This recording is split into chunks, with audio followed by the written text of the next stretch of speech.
G'day, welcome once again to the Snowies, beginning today at Mt Twynam and having a look at some of the glacial features in this area.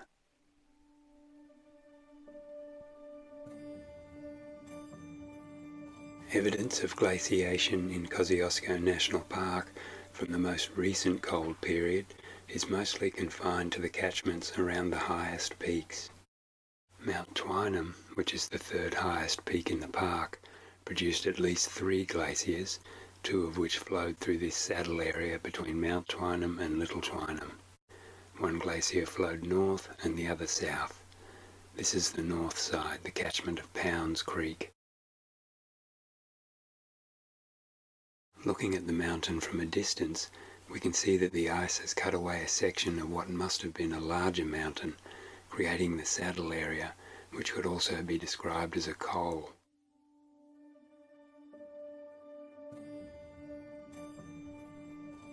Just first looking off this northeastern edge here, these are the upper headwaters of Pounds Creek, and those rocks down below appear to have been smoothed off, most likely by the action of moving ice.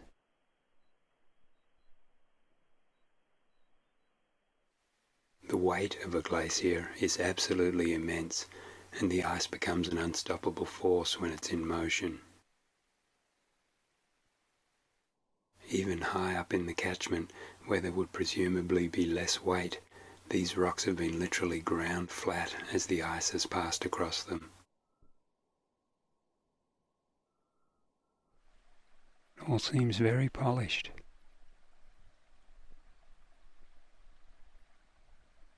Ice isn't rigid like rock, but can flex as it crosses a surface like the one below.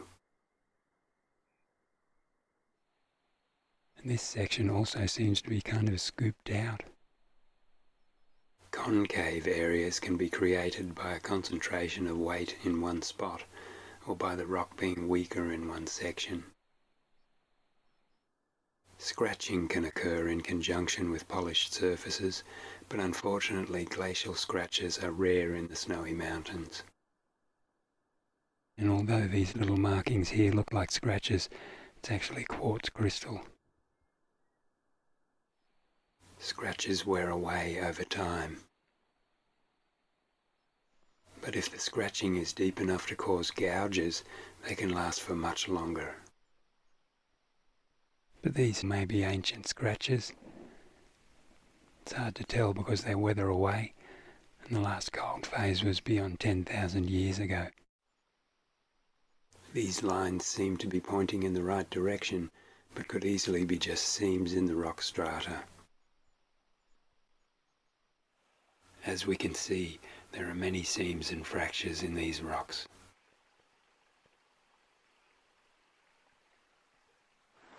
That's the gully above this section.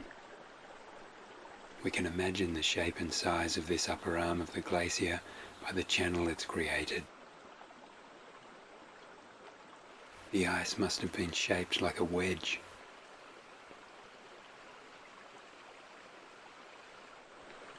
And from my readings, I've learned that it's not actually the ice that does the carving. All these small rocks get stuck to the bottom of the ice, and they do the grinding. Ice is weaker than rock, but with a layer of this stuff it becomes like a scouring pad. This may well be an example of the type of rocks that are plucked. Once a dislodged boulder is encased in ice, it's dragged along with the glacier as it progresses down the slope. In this example, the ice would be smoothing the rock on the left and plucking from the loose rocks on the right.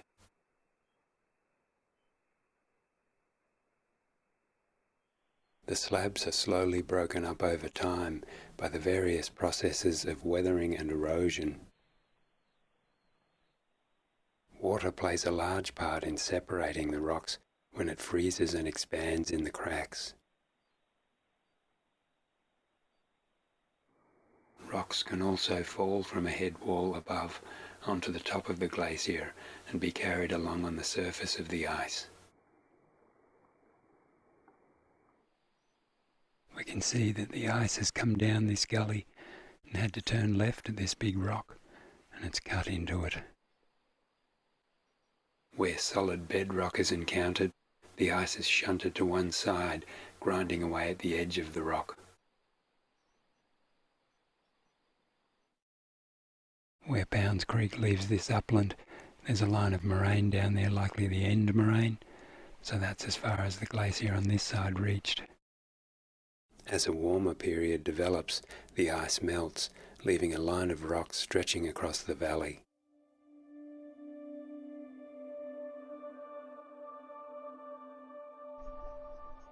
Just separately, a few days later, I'm down in this area standing on the end moraine, looking up to where I was shooting from. This is the upper catchment of Pounds Creek, and this area may once have been a lake, now filled with sediment. Here's the outlet. The watercourse has broken through the moraine wall.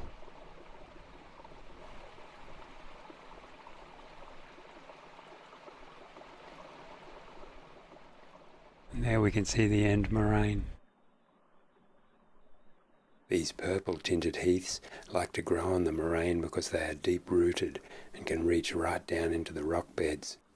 Snowgrass is shallow-rooted and prefers to grow in soil.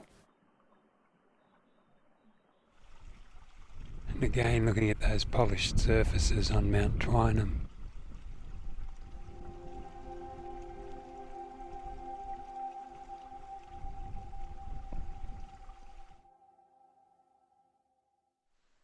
I'll head up and have a look from Little Twynam now.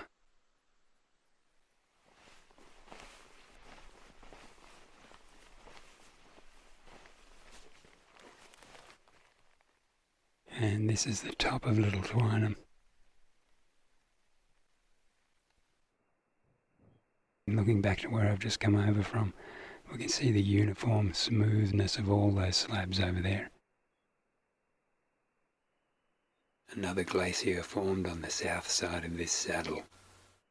For a glacier to begin flowing, the accumulated snow and ice must reach a depth of 45 metres. The Twynam saddle is large enough for twice that amount. From the saddle we can trace the path of the ice down the slope.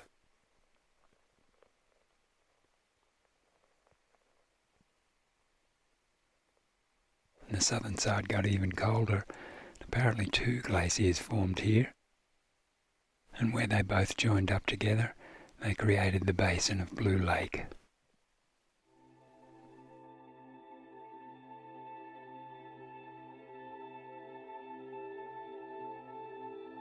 Where 2 glaciers meet, enormous pressures are exerted on the surrounding bedrock. In this case, the 20-metre deep basin of Blue Lake has been formed. More polished surfaces were produced over here, where the ice has ground its way across a large section of bedrock.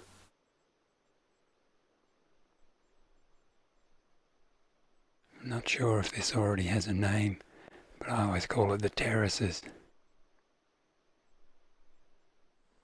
The bedrock has been subject to intense pressure from the weight of the main body of the glacier. Here there are many grooves in the rock, consistent with the direction of travel of the ice.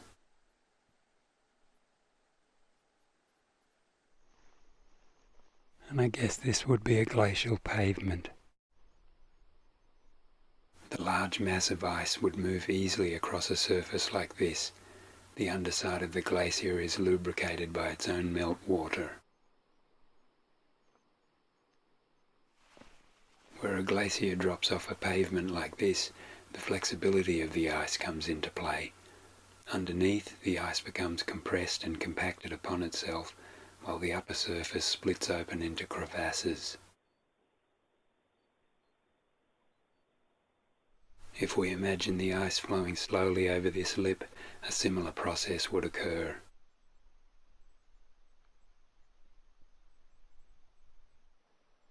Even though glacial scratching would have weathered away by now, periglacial scratches are not uncommon in these mountains. Here we see the periglacial action, which happens every year in Kosy. These rocks have been frozen into the bottom of a snow slab, which has slid downhill. Just as glacial ice would move easily over a surface like this, a slab of snow can also move downhill, especially when it's thawing. They actually don't move very far each time. This is an accumulation of years of movement.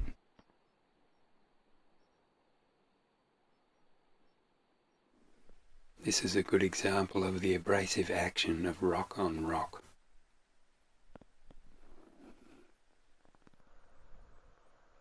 Wow, these rocks have all been shaped.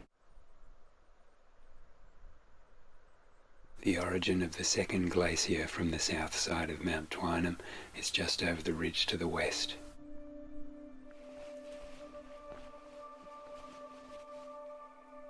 This area is known as the Upper Blue Lake Cirque.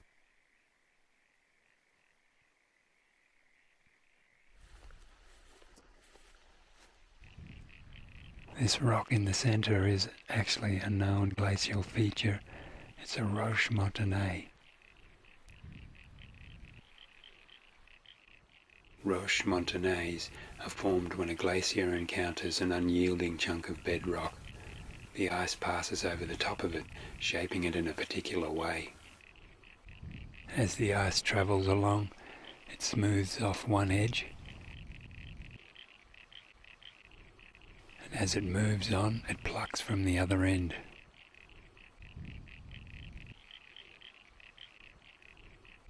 These things come in all sizes, and they can be an entire mountain.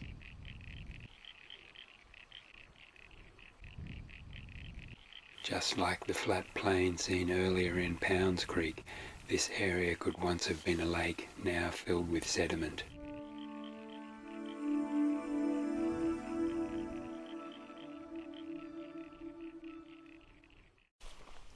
And now, following the path of the glacier down to the lake.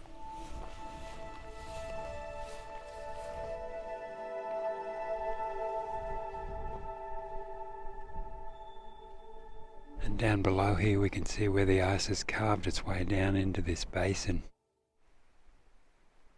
As mentioned previously, where the two glaciers joined up, the basin of Blue Lake was created. That terraced area is high up over there. This is the path of the glacier from the Twynam saddle. And there's the ice-plucked head wall. Rocks of all sizes either fall or are plucked from the head wall by the processes previously described. Here the walls appear polished, which occurs when the ice moves sideways across them.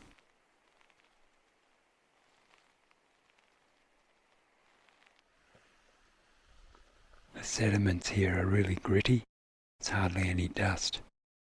I think that's one of the reasons why this water is so pure. Despite the low temperatures, studies done on the lake sediments found many forms of aquatic life. There's a lot of moraine over near the outlet. I'll head over there next.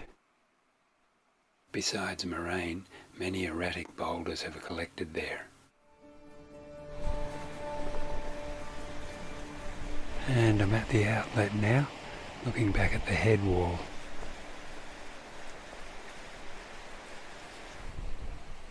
These boulders would surely be erratics, and we could match them up to where they've come from because they're the orange granite, which is on the south of the lake. With the arrival of an interglacial period, the ice melts and any rocks bound up in the glacier are left behind. These fractures open up from the freeze-thaw cycles. Once water ices leave it open the cracks, fluctuations between day and night temperatures continue the separating process.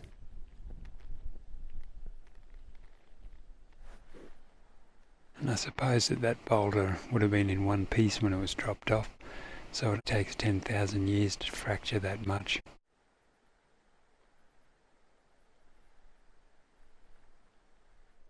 All the ground here is made up of moraine. Where the rocks have become exposed, we can see that they're all different sizes, and that's called unsorted till. Meltwater sorts the rocks into different sizes. The smaller fragments travel downstream quicker than the larger ones. And here's Headley Tarn down here. I'll go down for a look. Headley Tarn was created by the terminal moraine of these glaciers.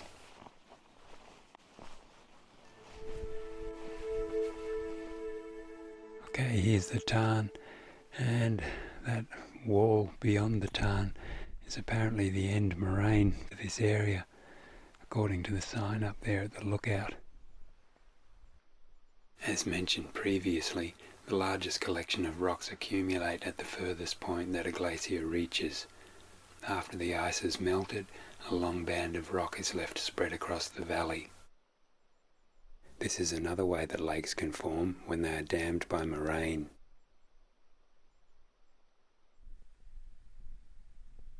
This is the southern end of the tarn, and those rocks over there are part of a huge arc that surrounds this whole area. Headley Tarn also has a broken moraine wall that divides it in two. The ice retreats in stages, leaving several lines of moraine in its wake. A view over this entire area can be seen from the lookout on the main range track. In this view from the lookout, the end moraine is visible as a raised ring of rocks. This shows the extent of the glaciers from the south side of Mt Twynam in the most recent cold period.